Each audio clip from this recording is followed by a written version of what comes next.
श्री शिवाय नमस्तुभ्यम। जय श्री कृष्णा। स्वागत है आप सबका हमारे YouTube चैनल प्रियंका शास्त्र ज्ञान में। आज का वीडियो बहुत ही महत्वपूर्ण है। कार्तिक का पावन पवित्र महीना समाप्त हो गया। जैसा कि आप सभी लोग जानते हैं, अगहन मास शुरू हो गया है। अगहन में गुरुवार व्रत की क्या विधि है?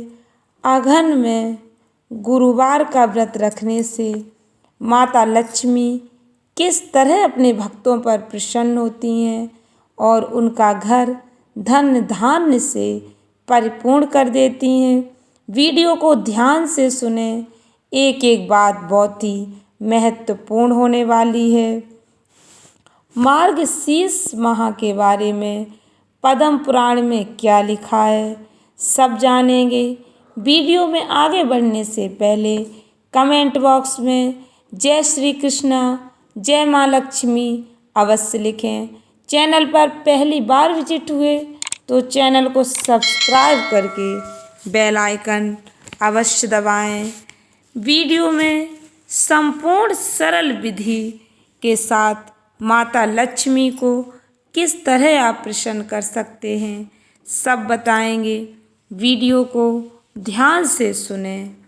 वीडियो में लास्ट तक हमारे साथ बने रहें।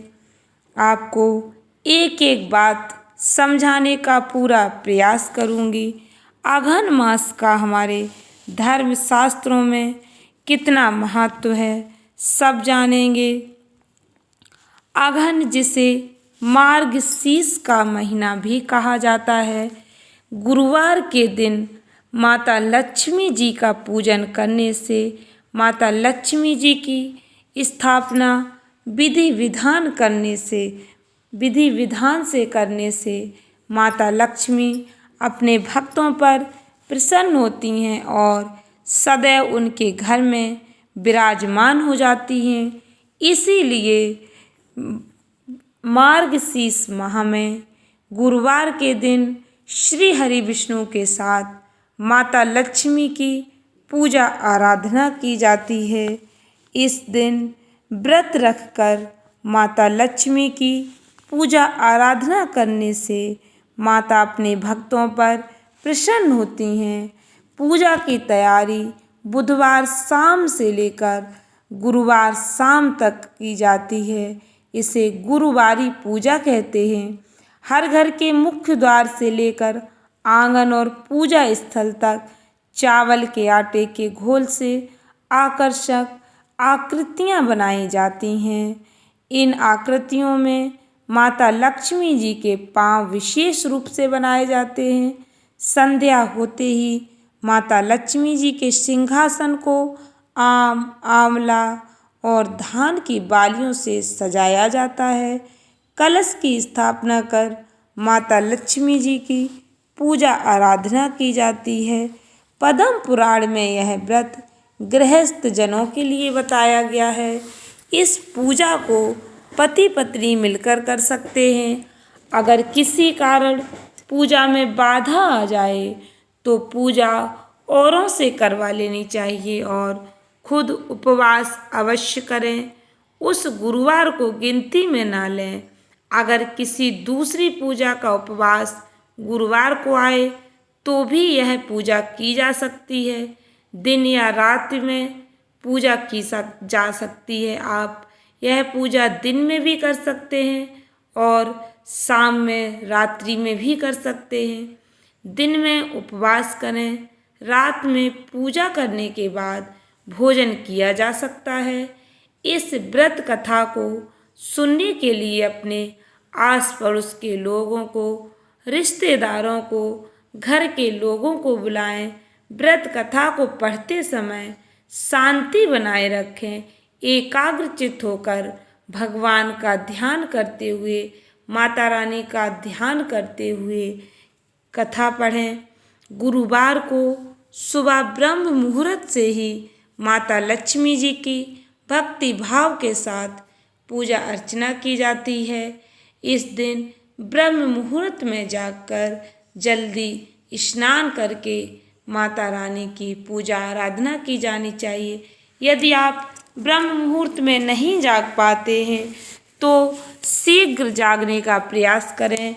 सूर्य निकलने से पहले, सूर्योदय से पहले आपको जाग जाना चाहिए और नहा धोकर पूजा आराधना करनी चाहिए। इसके बाद विशेष प्रकार के व्यंजनों का माता रानी को भोग लगाना चाहिए। ऐसी मान्यता है अगहन महीने के गुरुवारी पूजा में माता लक्ष्मी जी को प्रत्येक गुरुवार को अलग अलग व्यंजनों का भोग लगाने से माता रानी का आशीर्वाद प्राप्त होता है। मार्गशीर्ष माह के बारे में स्वयं भगवान श्री कृष्ण ने कहा है कि जो व्यक्ति मार्गशीर्ष के महीने में मेरी सच्ची श्रद्धा और भक्ति से पूजा आराधना करता है, मैं उसके घर के सारे कलेशों को हर लेता हूँ और माता लक्ष्मी जी की उस घर पर विशेष कृपा होती है। जो मार्गशीर्ष माह में गुरुवारी व्रत रखता है, श्री हरि विष्णु और माता लक्ष्मी जी की सच्चे हृदय से पूर्ण श्रद्धा भक्ति के साथ पूजा आराधना करते हैं, उन पर माता रानी की विशेष कृपा होती है। श्री हरि विष्णु उन पर अपनी विशेष कृपा बरसाते हैं। जहाँ पर माता लक्ष्मी और श्री हरि विष्णु जी का एक साथ पूजा आराधना की जाती है, उस जगह पर माता रानी स्थायी निवास करती हैं। उस घर को छोड़कर माता लक्ष्मी कभी नहीं जाती हैं। किस तरह माता लक्ष्मी जी की स्थापना करनी है, विसर्जन करना है और क्या पूजा विधि है, सब जानेंगे। इस पूजा को करने के लिए किसी ब्राह्मण की आवश्यकता नहीं है। हर कोई अपनी शक्ति और भक्ति से पूजा कर सकते हैं। आप जिस तरह से कर पाएँ पूर्ण श्रद्धा भक्ति से माता रानी और श्री हरि भगवान विष्णु की पूजा आराधना करें। एक दिन पहले ही घर को, यदि कच्चा घर है आपका तो गोबर मिट्टी से लीप लें और यदि आपका घर पूरा पक्का है तो उसे पोंछ दें गीले कपड़े से। इसके बाद एक ऊंची चौकी पर या छोटी मेज पर थोड़े गेहूं, चावल रखकर एक साफ सुथरे तांबे या पीतल के लोटे को पानी भरकर चावल या गेहूं पर रखें। पानी में सुपारी, कुछ पैसे, दूर्वा घास डालकर कलश स्थापना करें। ऊपर से लोटे में चारों तरफ 5 तरह के पेड़ के 5 या 7 पत्ते डालकर बीचों बीच एक नारियल रखें। उस नारियल पर बाजार में उपलब्ध देवी के मुखौटे या चेहरे को बांध दें, चिपका दें। जिस तरह से भी आप कर पाएँ उस तरह से कर लें, आप देख लीजिएगा अपने हिसाब से। और लोटे पर हल्दी कुमकुम लगाएं। साथ ही उस लोटे के गले में लोटे के हिसाब से लहंगा बांध दें और नारियल के ऊपर एक छोटी चुनरी भी चढ़ा दें। साथ ही देवी की प्रतिमा या फोटो को पूर्व दिशा में मुँह करके, उत्तर दिशा में मुँह करके स्थापना करनी चाहिए। इस व्रत कथा की पुस्तक में जो फोटो है उसे भी सामने रख लें, तब पूजा प्रारंभ करें। अगहन मास के शेष गुरुवार के दिन 8 सुहागनों, कुंवारी कन्याओं को बुलाएं। उन्हें सम्मान के साथ आसन पर बिठाकर श्री महालक्ष्मी जी का स्वरूप समझकर हल्दी कुमकुम लगाएं। पूजा की समाप्ति पर फल प्रसाद देकर उन्हें विदा करें। इस कथा की एक प्रति उन्हें भी दी जानी चाहिए। केवल स्त्री ही नहीं अपितु पुरुष भी यह पूजा कर सकते हैं। वे सुहागिन या कुमारियों को भी आमंत्रित करें, उन्हें हाथ में हल्दी कुमकुम प्रदान करें।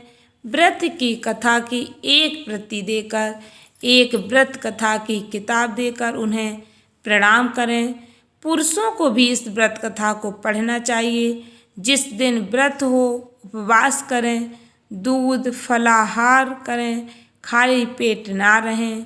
रात को भोजन से पहले देवी को भोग लगाएं एवं परिवार के साथ फिर आप भोजन करें। रात को माता रानी की पूजा करें, मिष्ठान का भोग लगाएं, गौ माता के लिए भी अन्न रखें। दूसरे दिन सुबह गौ माता को उनका भाग अर्पित करें। इसके बाद परिवार के सदस्यों के साथ आप भोजन कर सकते हैं। दूसरे दिन सुबह स्नान करके पेड़ के पत्तों को निकालें और घर में अलग अलग जगह रखें।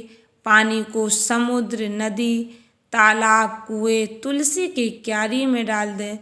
जिस जगह पूजा की हो वहाँ हल्दी कुमकुम छिड़क कर 3 बार प्रणाम करें। इस प्रकार मार्गशीर्ष के महीने के हर गुरुवार को आप व्रत करें। इस प्रकार पूजन करें। पद्म पुराण में कहा गया, जो जातक हर वर्ष श्री माता लक्ष्मी जी की यह व्रत करेगा उसे सुख संपदा और धन धान्य का लाभ होगा। उसके सारे बिगड़े काम बनने लगेंगे। नौकरी नहीं लग रही तो नौकरी लगने के नए रास्ते आपको मिलेंगे। इस तरह माता रानी की कृपा से आपके घर में धन आने के नए रास्ते स्वतः ही खुल जाएंगे। आशा करती हूँ जानकारी अच्छी लगी होगी, उपयोगी लगी हो तो वीडियो को लाइक शेयर अवश्य करें।